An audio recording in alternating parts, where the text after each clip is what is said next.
Welcome back mga kaaldab. Ito na naman po ang inyong lingkod, si Mr. Destiny.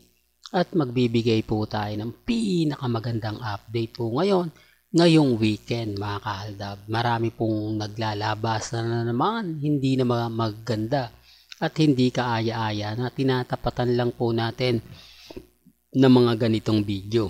Na kung saan kitang-kita naman po mga kaaldab na sino nga po ba ang makapagsasabi na hanggang ngayon malakas pa rin ang Aldab, na hanggang ngayon hindi pa rin po natitinag ang Aldab. Kasi kung titignan nyo mga kaaldab, napakaraming komento, maraming mga nagsasabing bakit hanggang ngayon nagtitrending pa rin o nagba-viral pa rin ang Aldab Nation. Bakit parang napakalakas pa rin ng Aldab, pero kung titignan mo since 2015 hanggang 2018 lang naman daw po ang Aldab, dahil pagdating nga po ng 2019 na kung saan si Congressman Arjo na nga po ang pumasok. Totoo to mga kaaldab, kaya nga po hindi tayo gaanong kumbaga nakikipagsabayan. Dahil talo po tayo eh. Ako kapag nagkomento, ipapakita lang po nila sa akin yung mga kasalang naganap, mga balita sa TV Patrol, balita sa TV5, di po ba? Although hindi binabalita naman yan ng GMA Kapuso, dahil alam naman po nila na di po ba nasa TV5 si Maine Polkerson at ang Eat Bulaga.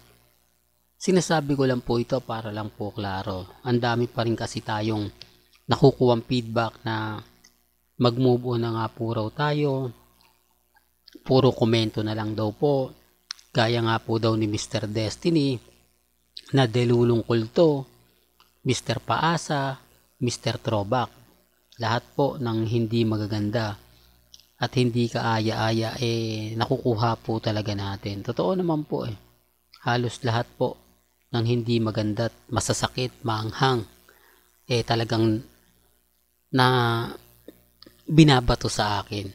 Di po ba? Nire-remind ko lang po sa inyo, sa mga Aldab Nation, sa mga mami, sa mga titas, kung nababash po kayo ng gusto sa social media, hayaan nyo lang po. Mas matindi po kay Mr. Destiny, pero kita nyo naman po, matatag at kampante pa rin po tayo.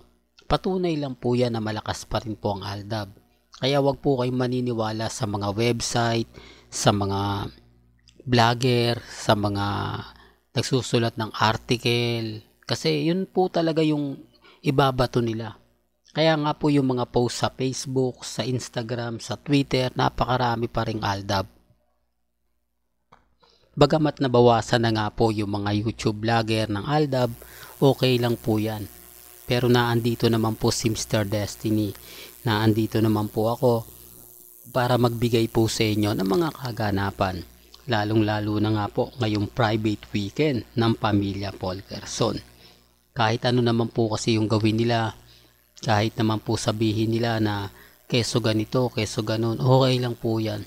Ang importante lang po yung mga nagaganap at nangyayari. Kasi kahit naman po anong ipilit nila, kahit sabihin nila na keso ganito, keso ganon, okay lang po yan. Kasi alam naman po natin na pagdating po sa social media, talo po talaga tayo. Totoo to mga kaaldab, kasi karamihan po ng mga basher ni Mr. Destiny, ito yung mga 2023 at 2024, grabe, napakarami, no?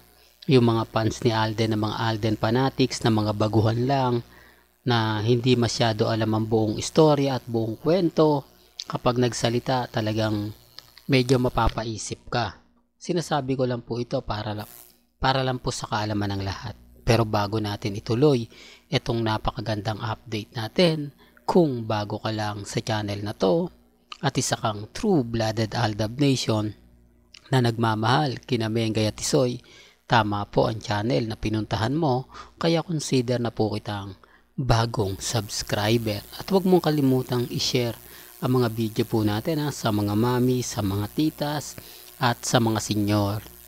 Ang kagandahan lang po mga kaaldab, yung mga post ni Maine, mga post ni Alden. Simple lang. Hindi siya yung tipo na masasaktan yung Aldab kapag nakita. Hindi siya yung tipo na kumbaga maiinis ang Aldab. Di po ba? Yung mga post po ni Mengay sa kanyang Facebook page, sa kanyang Instagram, mapapansin nyo naman po simpleng-simple lang. Pero gaya nga po ng mga pinapaliwanag ni Mr. Destiny, gaya nga po ng mga sinasabi ni Mr. Destiny, depende na lang po yan sa sitwasyon. Depende na lang po yan sa mga nagre-react at nagko-komento. Kasi hindi ako basta-basta nagpapatalo mga ka-Aldab, lalo na nga po kapag ang pinag-uusapan natin ang Aldab Nation. Hindi po ba? Real talk to mga ka-Aldab. Kaya sabi ko sa inyo, kampante lang po kayo. Maging matatag. Sa dami ng mga ilalabas po natin, sa dami ng mga komento po na pag-uusapan, dumidepende pa rin po ito sa sitwasyon. Dumidepende pa rin po ito sa mga nababasa po natin, sa mga komento po natin. Diba? Kaya nga po mga ka-Aldab, may mga bagay-bagay po na mapapaisip din po kayo. May mga bagay-bagay po na kumbaga relax lang po kayo. Ngayong weekend o family bonding moment, nasaan nga po ba ngayon si Maine Paul Garson? Nasaan nga po ba ngayon si Richard Paul Garson? Ito yung mga tanong na alam naman po natin na kapag araw ng linggo, private family. Kita nyo walang post si Mengay ngayon. Although may post siya, doon lang po sa Itbulaga. Bukod doon wala na. Yan ang sinasabi ko mga ka-Aldab na private family. Ngayon aabangan na lang natin si Richard Paul Garson.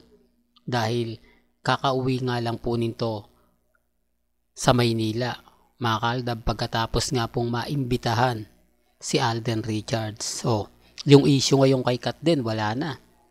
Ganyan lang naman po mga ka-Aldab Bukas sa Makalawa, kapag kailangan ng promotion, gagamitin si Alden. Pag kailangan kumbaga magparami ng mga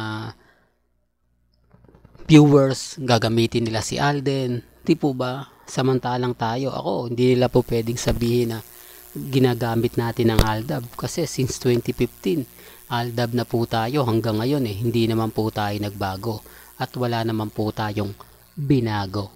Well, hanggang dito na lang po ang ating latest updates. Kaya kung gusto nyo pa po ng pinaka-latest at sariwang update, abay tumutok lang po kayo dito po sa channel ni Mr. Destiny para updated po kayo sa mga bago, sa mga latest na i-upload po natin maya-maya lang. Hanggang sa muli, salamat po sa panonood at pakikinig.